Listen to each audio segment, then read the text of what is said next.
Maharashtra news. Dhule तालुका पोलिसांचा महामार्गावर दणका 3 कोटींच्या आलिशान बसमधून होणारी गुटखा तस्करी रोखली, 8 लाखांचा मुद्देमाल जप्त। धुळे राज्यात प्रतिबंधित असलेल्या गुटख्याची तस्करी करण्यासाठी तस्करांनी आता हायटेक शक्कल लढवत आलिशान ट्रॅव्हल्सचा आधार घेण्यास सुरुवात केली आहे।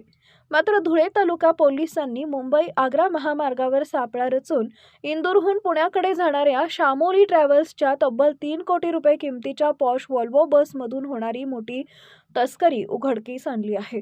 पोलीस अधीक्षक श्रीकांत धिवरे, अपर पोलीस अधीक्षक अजय देवरे आणि उपविभागीय पोलीस अधिकारी संजय बांबळे यांच्या मार्गदर्शनाखाली ही धडक कारवाई करण्यात आली। आर्वी पोलीस दूर क्षेत्रासमोर पहाटेच्या सुमारास केलेल्या नाकाबंदीत प्रवाशांच्या सामानाच्या आड लपवून ठेवलेला राजश्री, रजनीगंधा आणि आर्यमडी पान मसाल्याच्या गोण्या पोलिसांनी जप्त केला। या कारवाईत 8,18,000 रुपयांचा गुटखा आणि 3 कोटींची बस असा एकूण 3,08,18,000 रुपयांचा मुद्देमाल पोलिसांनी हस्तगत केला आहे।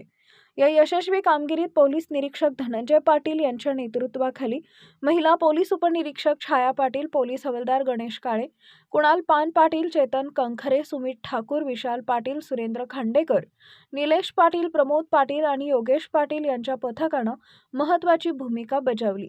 या प्रकरणी बस चालक सचिन दिनेश बाडोले, बिरजूदास रतनदास बैरागी आणि वाहक प्रदीप कुमार सूर्यवंशी या तिघांना पोलिसांनी अटक केली आहे। तसेच ट्रॅव्हल्सचा मॅनेजर अरूप सरकार, मालक कमल शर्मा आणि पुण्यातील प्रवीण नावाचा अशा एकूण 6 जणांविरोधात धुळे तालुका पोलीस ठाण्यात गुन्हा दाखल करण्यात आला आहे। या संपूर्ण रॅकेटची पाळंमुळं शोधण्यासाठी पोलीस उपनिरीक्षक छाया पाटील पुढील तपास करत असून यामागे आणखी कोणती मोठी साखळी कार्यरत आहे का याचा शोध पोलीस घेत आहेत। पीआय धनंजय पाटील, धुळे तालुका पोलीस स्टेशन। धुळे तालुका पोलीस स्टेशनच्या टीमने परवा एक वोल्वो गाडीच्या बाबतीत खबर होती की ज्याच्यातून प्रतिबंधित असा गुटखा हा माल गुप्त पद्धतीने पुणे येथे जाणार आहे। त्याप्रमाणे आर्वी पोलीस चौकी येथे नाकाबंदी लावण्यात आली। त्या नाकाबंदीत सदरचे वाहन जे आहे वोल्वो बस ती थांबवली, ती तपासणी केली तिची। त्या तपासणीमध्ये आम्हाला मोठ्या प्रमाणावर गुटख्याचा माल मिळाला। त्याच्यात रजनीगंधा, आरएमडी असा महागडा गुटख्याचा माल मिळून आलेला आहे।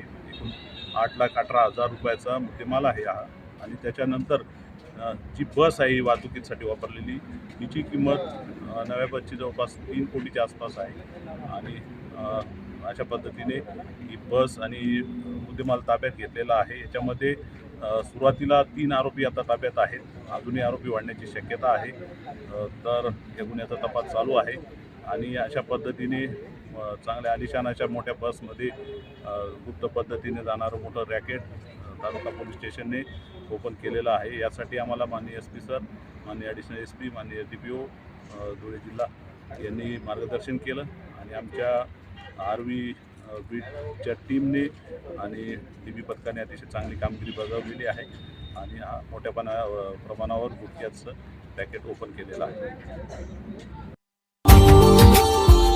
Subscribe now and press the bell icon. Never miss an update.